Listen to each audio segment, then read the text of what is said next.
good. Welcome. Thanks for joining us tonight. Before we get started, I want to go over a few things. We just want to make sure that everything is working. So if you can hear me, drop a note in the chat, and tell us where you're from, where you're joining us from. Also, if you have any technical issues, use the chat feature to let us know, and we can help you take care of it. During the tour also, please feel free to ask questions at any time in English or in Spanish, and we'll answer those questions in real time. So good evening. My name is Dawn DiPrince. I am the Chief Operating Officer for History Colorado, and I'm also the lead developer of our Borderlands initiative. Tonight's event is part of a really large series that encompasses the state on Borderlands of Southern Colorado. It is offered by many History Colorado museums, El Pueblo History Museum, the History Colorado Center, Fort Garland Museum, Trinidad History Museum, and our Ute Indian Museum as well. Before we begin tonight's program, in the spirit of healing and education, we acknowledge the 48 contemporary tribes with historic ties to the state of Colorado. These tribes are our partners. We consult with them when we plan exhibits, collect, preserve, and interpret artifacts, do archaeological work, and create educational programs.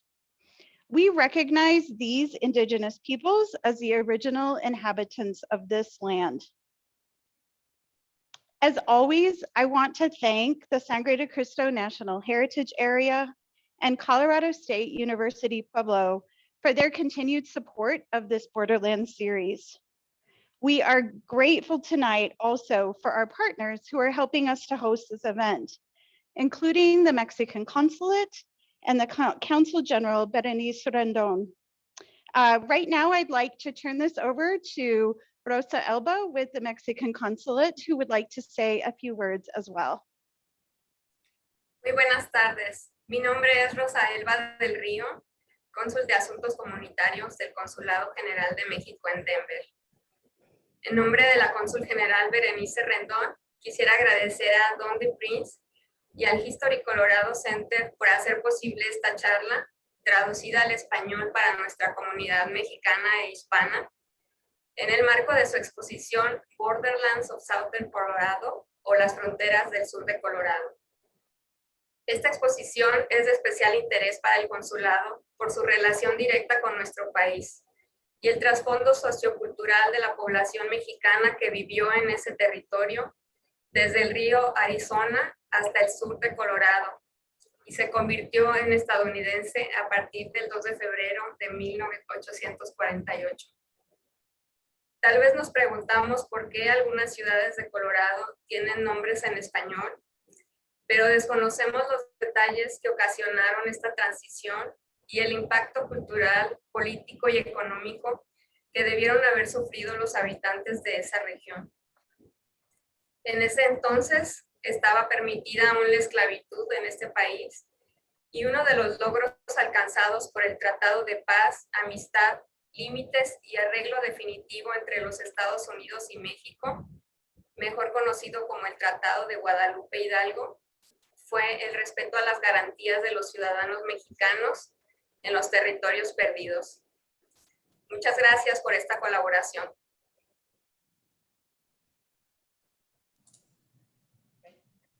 Please just hold on one moment. We seem to have had oh, there she is. Welcome back, Dawn. Yeah, thank you, Rosa. We also want to express our very deep gratitude tonight to Gloria Lopez, who is providing our Spanish translation for tonight's event, but also I want to point out that she has done much of the Spanish translation as part of this exhibit as well. In support of Borderlands, this larger initiative, History Colorado members can deepen their involvement and support of this work by joining Fronteras, the Borderlands of Southern Colorado Society. You can join and connect to others who have the special interest in the understanding and scholarship of the borderlands. To find more information, you can join Fronteras at h-co.org/Fronteras. And now we're going to go ahead and get started. Thanks to everyone who is joining us tonight.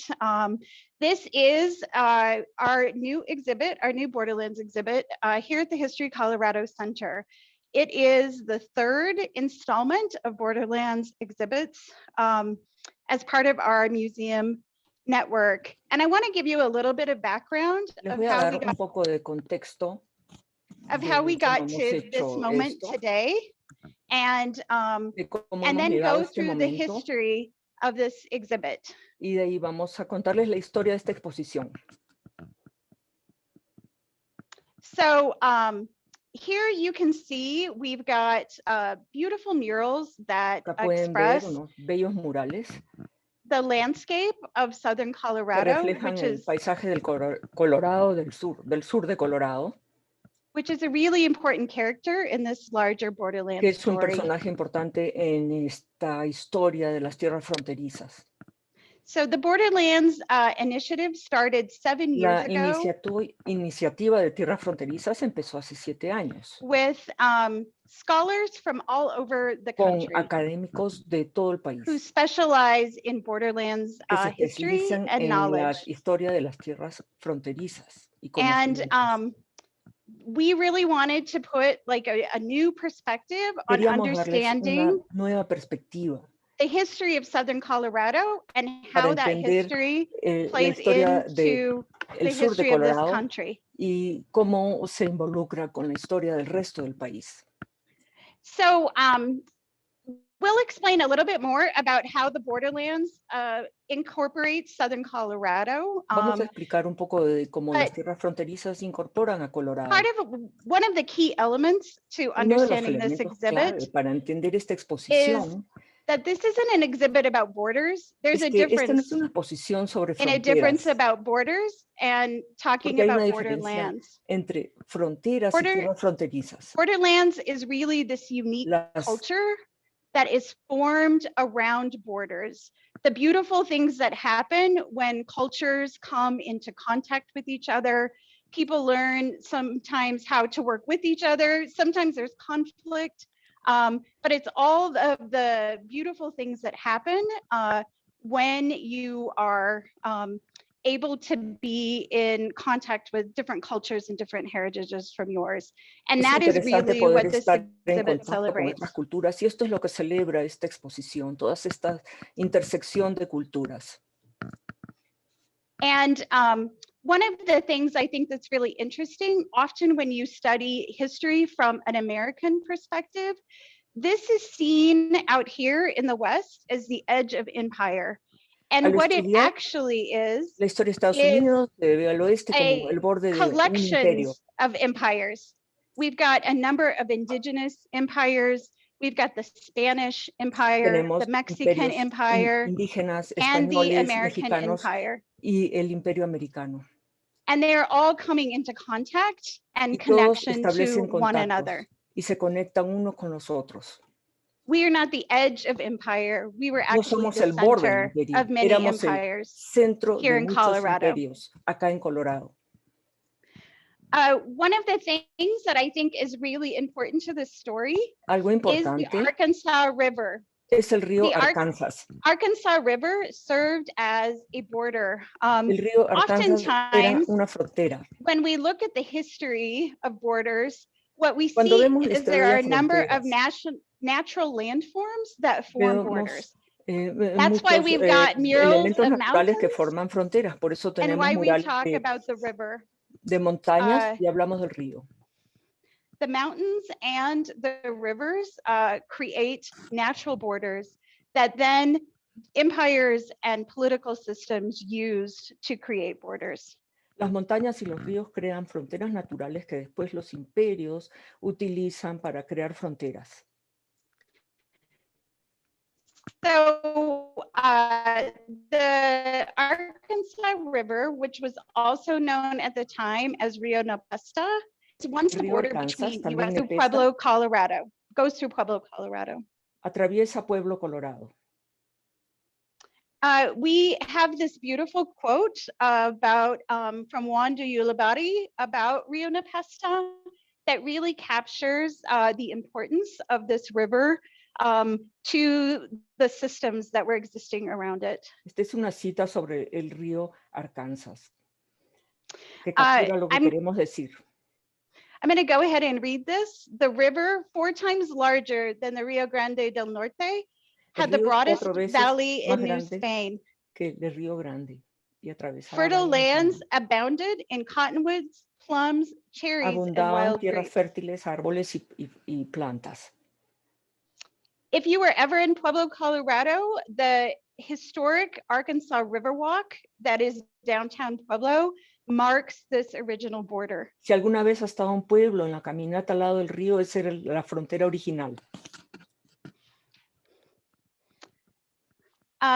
Here we have a sword, a Spanish sword that was discovered in southeastern Colorado.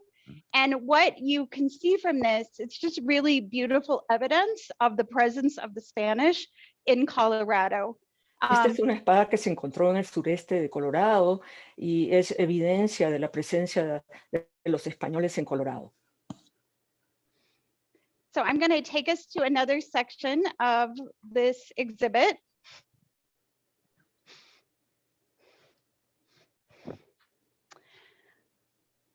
There are many great stories in this exhibit. We are not necessarily able to cover them all in this tour, but we're going to highlight some of them. This story is about San Carlos de las Hupes. This is a really special experiment, a utopian experiment that happened in southern Colorado between the Comanche and the Spanish. Esta es una historia de San Carlos de los Hupes, una comunidad utópica entre los americanos y los comanches.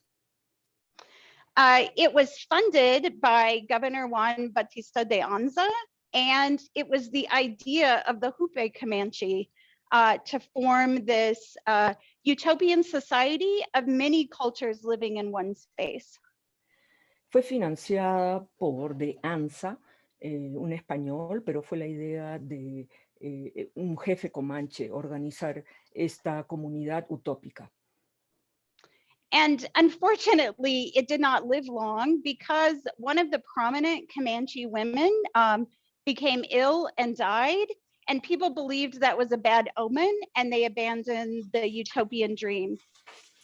Desgraciadamente, una de las mujeres más importantes de la comunidad falleció y eso se consideraba mala suerte, entonces se abandonó esta comunidad de San Carlos de los Hupes. Another interesting part of this history reflects the Santa Fe Trail. This is an important American story, but it's also a really important Mexican story. El Camino de Santa Fe es una historia importante, tanto para los mexicanos como para los anglos. The start of the Santa Fe Trail is seen as 1821, and the reason for that is it coordinates with Mexico's independence from Spain, which allowed more trade in the area.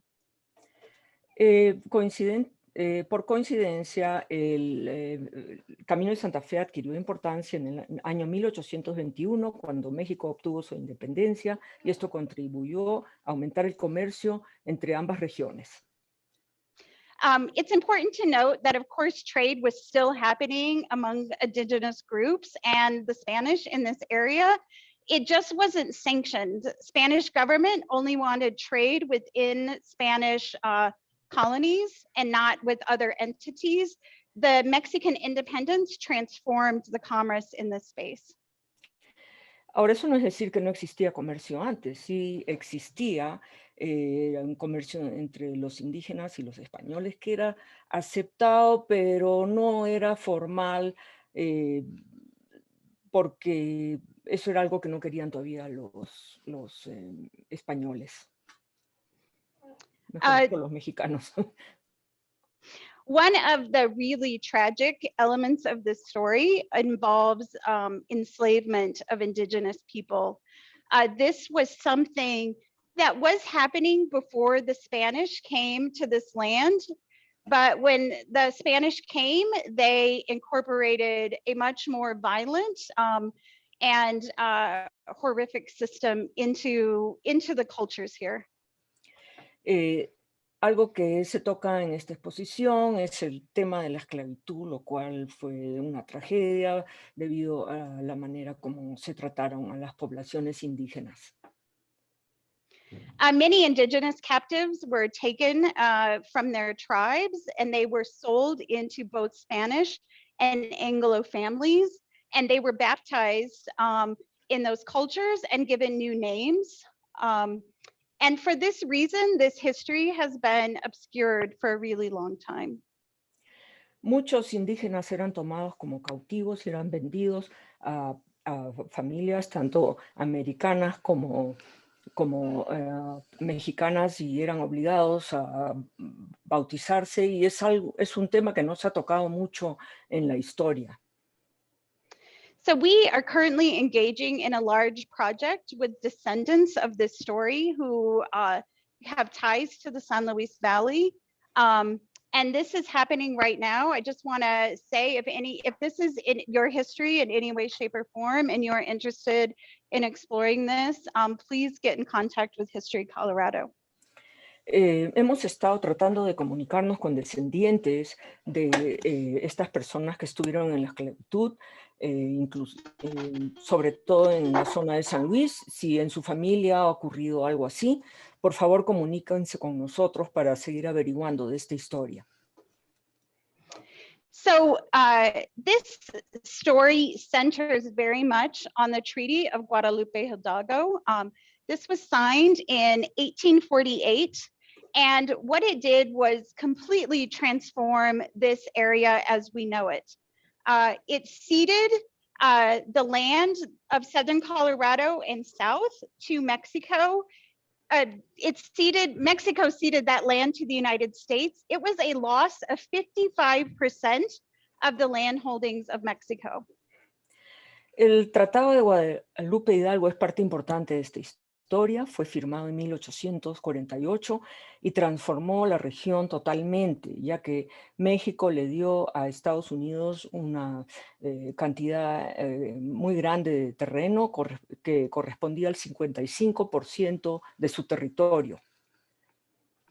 And on paper, what it did was it said that people who were living in this land were Mexican citizens before this treaty was signed.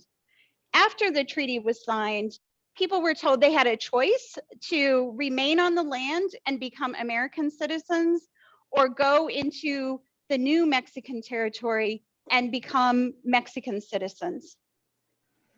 En papel lo que ocurrió es que a los mexicanos se les dio la opción de convertirse en ciudadanos estadounidenses, de permanecer en el país o de regresarse a México.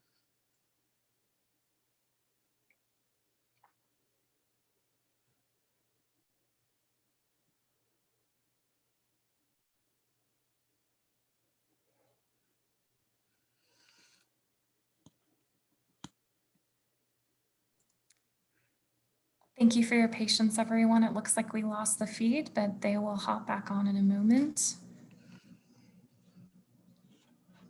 Also, thank you and apologies for the overlapping audio. We were having some trouble with the Zoom translation function, and thanks for your patience as Dawn and Gloria adjusted.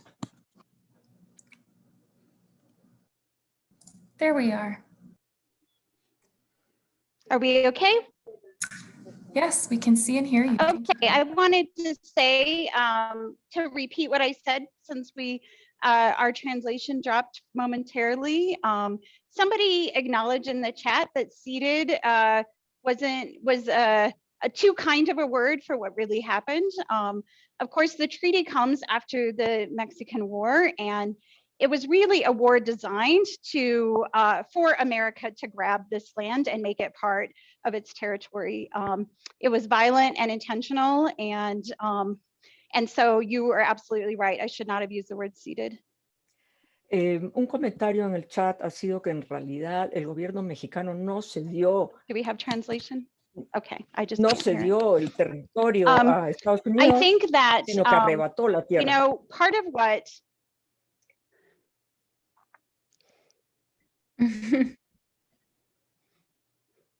so the treaty, we have 3 replicated pages of the treaty here. We hope to next year be able to bring pieces of the actual document. And what I think, you know, you see something on paper and it seems simpler than it is. This really allowed America in many of its systems to find ways to take land from people who had long lived in this landscape. Acá tenemos 3 réplicas de hojas del Tratado de Guadalupe-Hidalgo y esperamos que el próximo año tengamos algunas de las verdaderas. Y este papel no parece muy importante, pero en realidad le permitió al sistema estadounidense tomar tierras de otros países. So this is a really important record that we were able to get in working with members of our community. This letter we call the Lucero Letter, and it was written from Rio Grande in 1848. And it describes the uncertainty and the fear of people living in this land after the treaty was signed. Esta es una carta, la carta Lucero, fue redactada en 1848 desde el río Nepesta y refleja la incertidumbre de la época.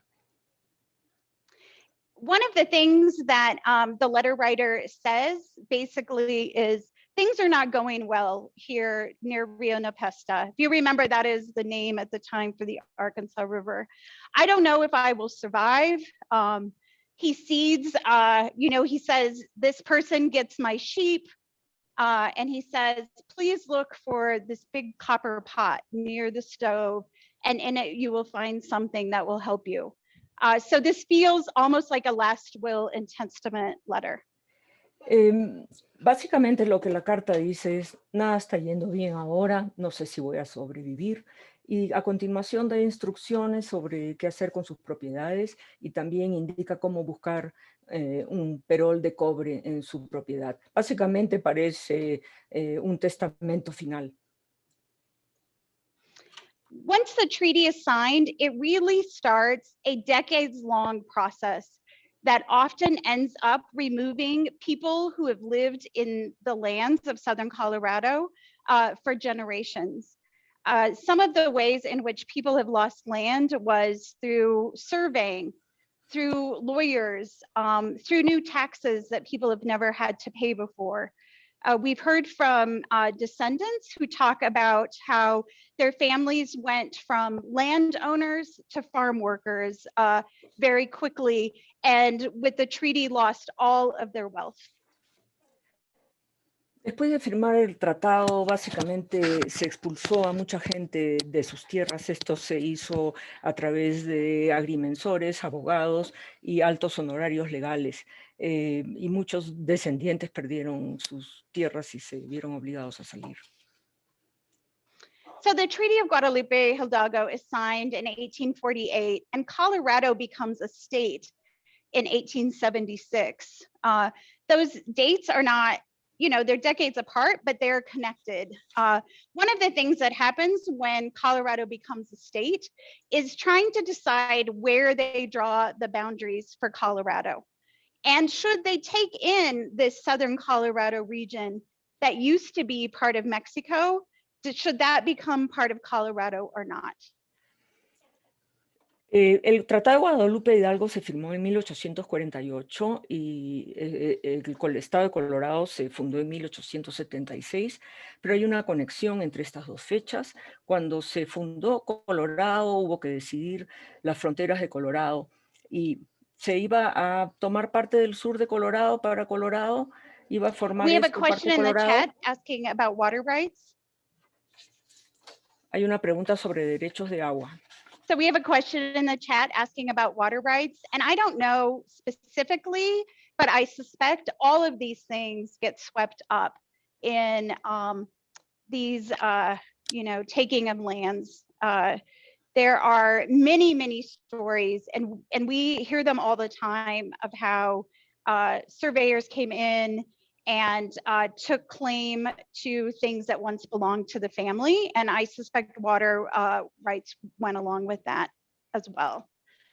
Ha habido una pregunta sobre los derechos de agua en las tierras que se arrebataron y no sé con certeza, pero lo más probable es que venían los agrimensores y no solo tomaban las tierras, sino todo lo que venía junto a ellas. So, like I said, when Colorado becomes a state, this section of Southern Colorado was actually called the New Mexican Notch. And there were big fights about whether this section of land should be part of Colorado or not.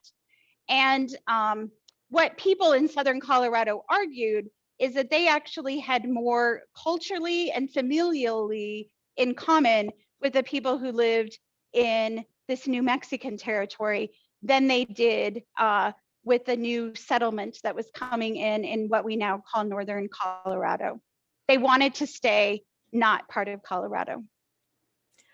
Uno de los asuntos que ocurrió cuando Colorado se formó como estado es que la sección del sur, que ahora que era un pedazo de Nuevo México, la gente que vivía ahí no quería afiliarse al nuevo estado de Colorado, ya que tenían lazos culturales y familiares con Nuevo México en un grado más alto que con el norte de Colorado. So we have this flag, this American flag, and what you may notice is that there are 38 stars on this flag. Colorado was the 38th state.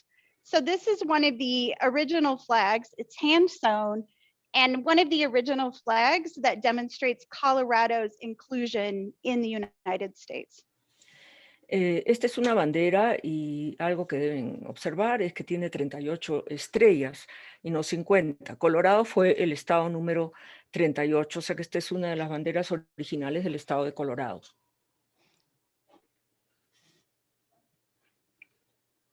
So here we have belongings that we believe belong to the Espinosa brothers, Felipe and Vivian Espinosa. We wanted to highlight this story because it really shows the tensions that happened in these borderland spaces after the Treaty of Guadalupe-Hidalgo was signed. Tenemos acá artículos que pertenecieron a los hermanos Espinosa, Felipe y Vivian, y es una historia que refleja las tensiones en la zona fronteriza del sur de Colorado en esa época. It's long been believed that the Espinosa brothers went on a murderous rage in defense of the land and what was happening. Scholars are beginning to question some of the stories that we've long believed to be true. There's a bunch more investigation that needs to happen in understanding the truth behind the Espinosa brothers. But even the conflict in understanding this story point to the continued conflict in how we understand the history of Southern Colorado. Los hermanos Espinosa en esa época fueron acusados de varios asesinatos que ocurrieron en serie. Supuestamente los Espinosa hicieron estos asesinatos para defender sus tierras, pero hoy en día los estudiosos están poniendo en cuestión estas teorías y quieren llegar a entender la verdad de lo que pasó con los Espinosa, pero además entender los conflictos de la época. The stories of women are really crucial to our overall borderland story. One of the things that happens when the Treaty of Guadalupe-Hidalgo is signed is that women now in this American territory actually lose rights, both the right to own property and the right to testify in court. Acá tenemos la historia de las mujeres después de Guadalupe Hidalgo. Es muy importante porque las mujeres en realidad perdieron sus derechos para poder tener propiedad y para poder presentarse ante los tribunales de justicia. one of the things that happens as a result is that you see a lot of marriage. You see a lot of Anglo men coming from the East and marrying Mexican and Hispano women who own land out here in the borderlands. It's a way for Anglos to acquire land through marriage. Como resultado de esto ocurrieron muchos matrimonios, sobre todo entre hombres de origen inglés y mujeres que poseían tierras, ya que era una manera en que los hombres podían adquirir estas tierras. We have a quote up here from the Philadelphia Public Ledger in 1847, right before the treaty is signed, that points to this idea. It says, our Yankee young fellows and the pretty señoritas will do the rest of the annexation, and Mexico will soon be Anglo-Saxonized. This points to marriage as a tool to acquire land. En la pared se ve una cita en que se comenta cómo los yanquis que se casen con las señoritas van a completar la anexación de todas las tierras a través de estos matrimonios. I think it's also really important to acknowledge the powerful role that women play at this time in this land. Often they are women who have lived here, their families have lived here for generations. They have knowledge of the land, they have the ability to speak multiple languages, and they serve in many ways to enable people to get along and to work together during this really tumultuous and uncertain time. Es importante mencionar el papel tan importante que desempeñaron las mujeres en esta época. Eran mujeres que habían vivido en la zona durante generaciones, tenían conocimiento de la tierra, hablaban muchos idiomas y tenían la capacidad de interconectar y conectar a toda la gente de la zona. So to demonstrate that, we have what we call our wall of women, and these are really important women that we would like to highlight as part of this larger Borderlands story. We will start here with Tarasita Sandoval. She was a Hispano woman who is considered one of the founders of El Pueblo. Queremos resaltar la pared de mujeres y primero queremos hablar sobre Tarasita Sandoval, de origen hispano, y es considerada una de las fundadoras de Pueblo. I also want to note that Tarasita was very savvy and good at economic survival. There are many families who have long lived in Southern Colorado who can trace their genealogy back to Tarasita.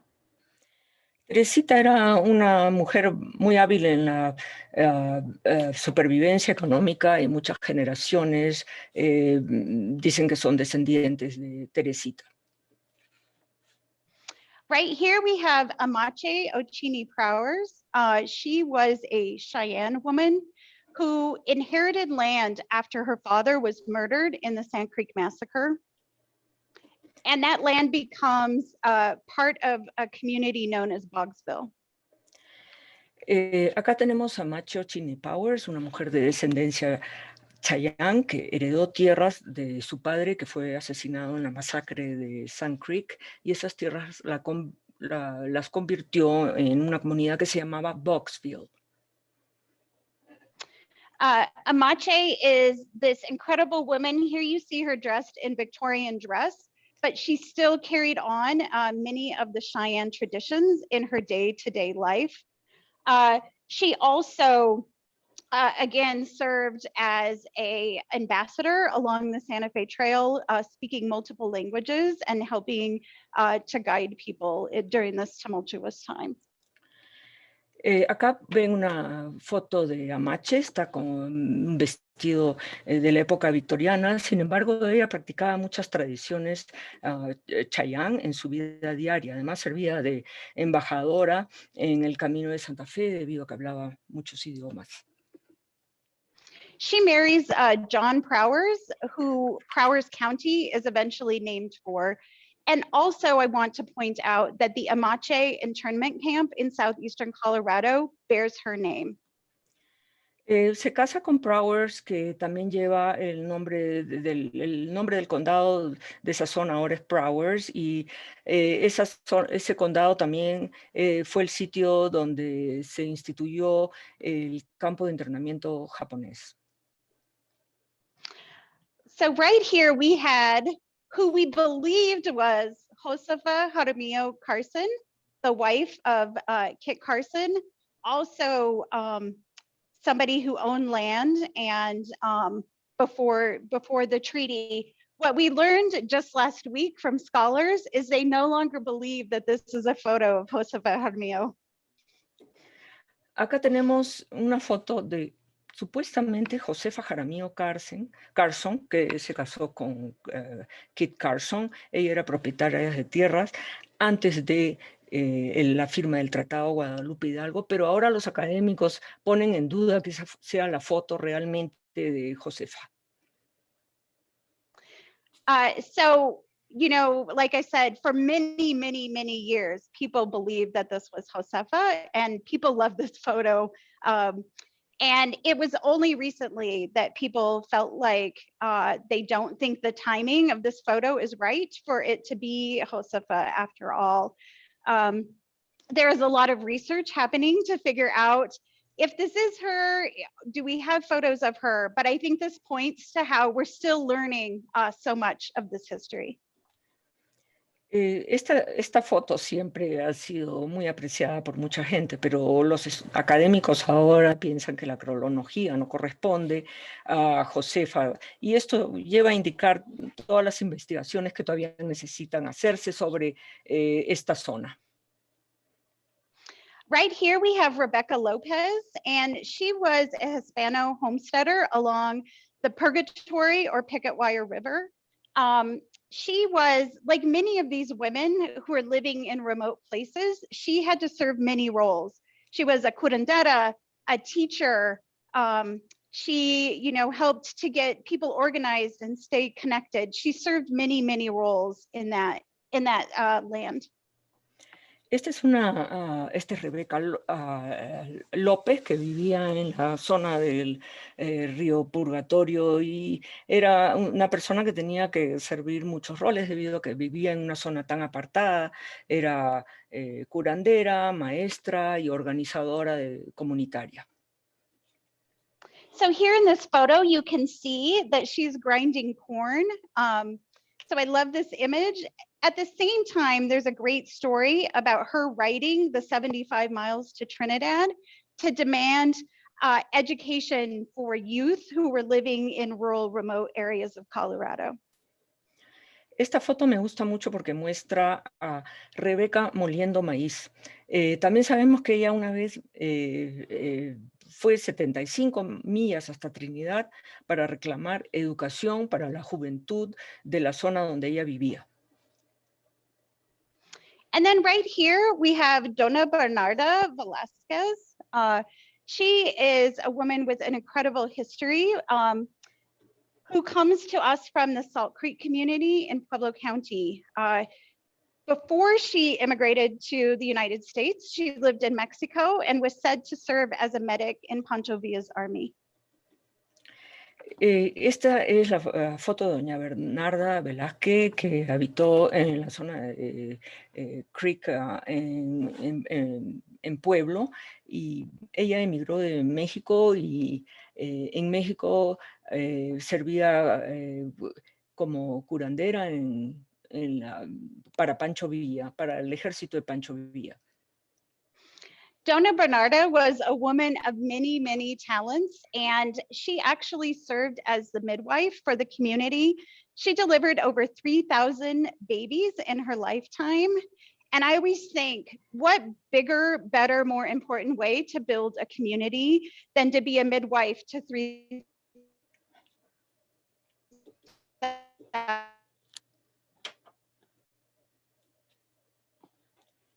children entering the world. Doña Bernarda fue una mujer de muchos talentos, entre esos era partera y ayudó a dar a luz a 3,000 bebés. Y qué manera más importante de ayudar a construir una comunidad que contribuir con 3,000 bebés. So we learned the story of Dona Bernarda from the community. Many people still today in Pueblo County are proudly state that they were delivered into this world by Dona Bernarda. Muchos descendientes en Pueblo todavía tienen el orgullo de decir que Doña Bernarda los atendió a sus madres.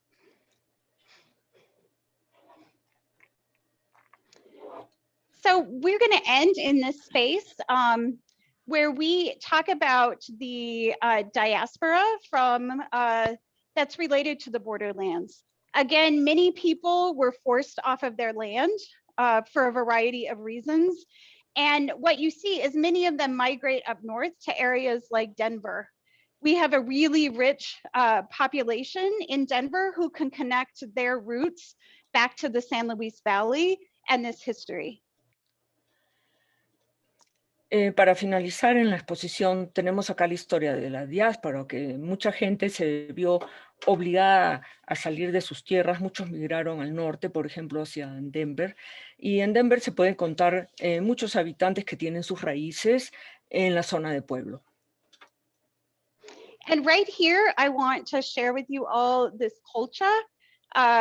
Colcha is a wonderful art form that comes from the San Luis Valley that is used to tell stories. What we have here is a colcha showing a map of the San Luis Valley. Acá quiero mostrarles esta colcha, que es una forma de arte del Valle de San Luis, y esta historia, se usa para contar historias, y esta colcha es un mapa de toda la zona de San Luis. So there are many more things that you can see if you come to visit this exhibit. That's the end of the tour tonight, but I am happy to answer any and all questions you may have. Este es el fin de la exposición, hay muchas cosas más para ver, pero no lo podemos hacer en este momento, pero tendré el gusto de responder a sus preguntas.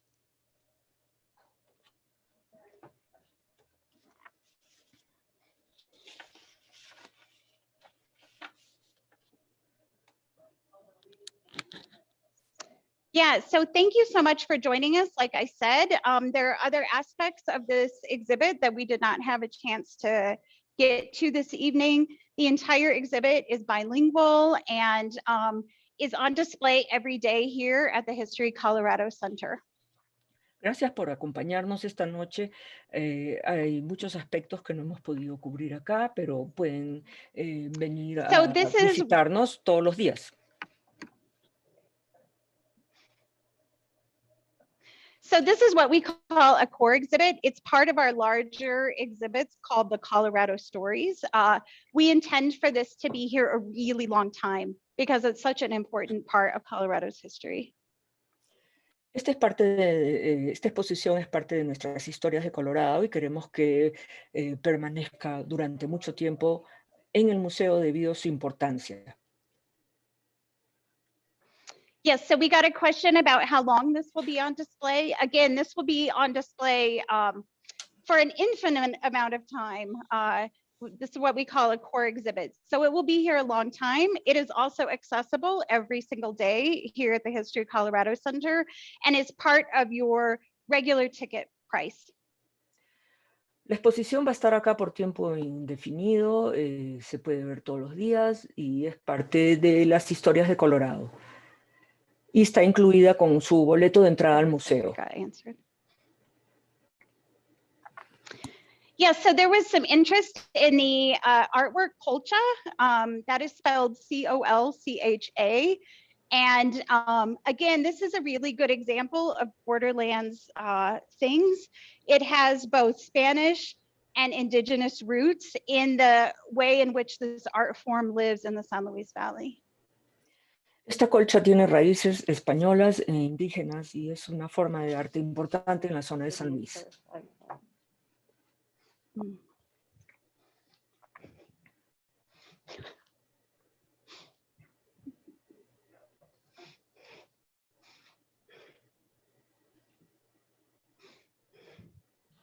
So we had a question about this large flag and where it was flown. It is very large. We don't know exactly where it was flown. We don't know if it's got some connection to the Capitol building or some of the ways in which Colorado plays a role in the Civil War. We don't know the answer to exactly where it was flown. La pregunta es sobre la bandera y no sabemos exactamente dónde se exhibió, quizá en el Capitolio o quizá como parte de la guerra civil. Yeah, so the flag is made of fabric. That's another question we had. And if you come here, it's really amazing to see it in real life. You can't touch it even though you want to. And I just want to point out that, you know, Colorado was the 38th state, and this flag flew until the Dakotas joined the United States in 1889. Esta bandera está hecha de tela, pero no se puede tocar. Colorado fue el estado número 38 y esta bandera se usó hasta 1889 cuando los Dakotas pasaron a ser estados de la Unión. So somebody asked how far this extends north. Again, as in all of this type of history, some of this is contested. Texas has said that it once also laid claim to this territory. Scholars dispute that. They believed they had territory that went all the way up to Laramie, Wyoming. Again, modern scholars dispute that. What we focus on in this exhibit is really this space of below the Arkansas River in Colorado. No sabemos exactamente hasta qué zona del norte se extendió México, porque Texas también reclamaba terrenos acá, pero estamos concentrados en esta zona particular de Colorado. Yeah, so somebody wondered which historians questioned Josefa Jaramillo's photo.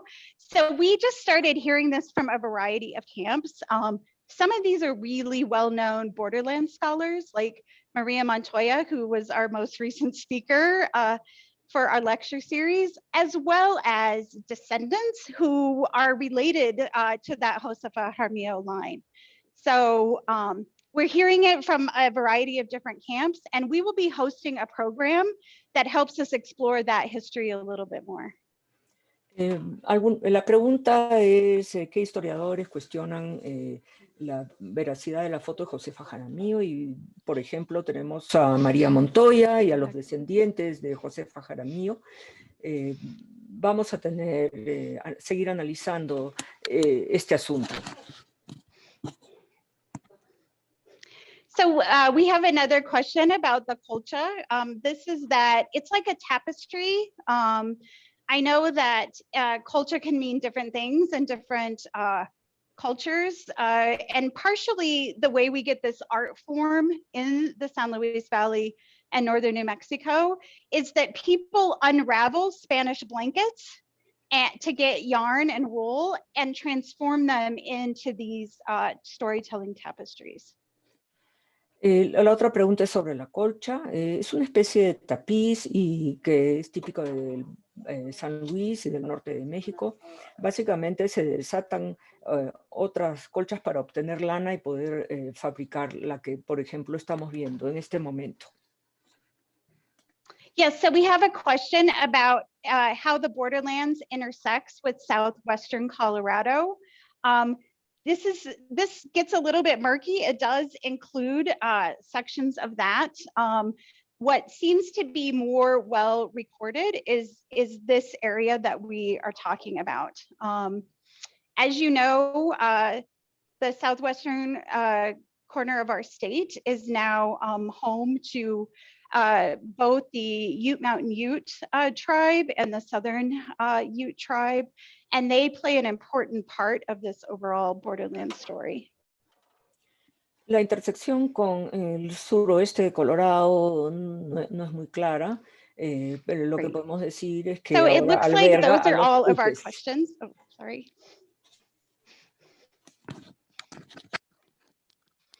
So it looks like those are all of our questions tonight. We just are so grateful that you've been able to spend some time with us this evening. I want to share a few more things with you all, including the next Borderlands talk. It is on Thursday, May 11th, and it is with Dr. Paul Conrad. So Dr. Conrad was one of our original Borderlands scholars who helped us develop this initiative.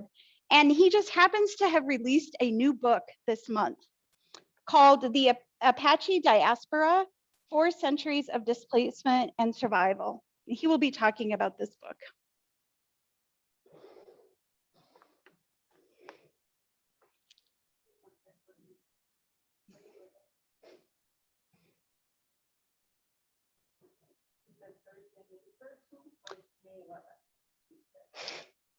Thursday, May 13th. Thursday. I might have said Tuesday. Thursday, May 13th.